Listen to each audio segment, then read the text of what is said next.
Afisa habari wa klabu ya Simba Sports Club Ahmed Ally amesema tayari timu hiyo imejiandaa na safari ya kwenda Misri kwa ajili ya mchezo wa robo finali ya kombe la shirikisho barani Afrika dhidi ya Al Masry unaotarajiwa kuchezwa Aprili 2, 2025.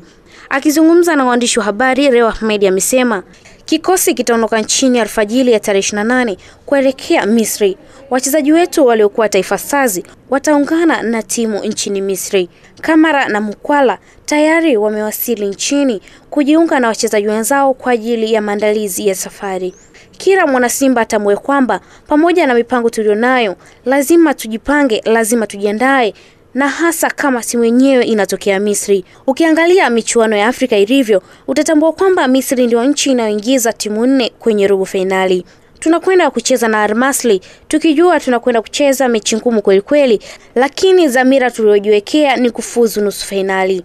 Ni watoe hofu kwamba uwanja wa Benjamin Mkapa unafanyiwa ukaguzi, bado majibu hayajatoka, lakini katika mazungumzo wanasema kuna maboresho makubwa kwenye uwanja. Ukiangalia na mara mwisho walipofanya ukaguzi, hivyo kuna nafasi kubwa ya kucheza kwenye uwanja huo. Na wote mnakumbuka kauli ya msemaji mkuu wa serikali alivyosema kwamba uwanja upo tayari, hatuna muda wa kusubiri, tunafanya maandalizi.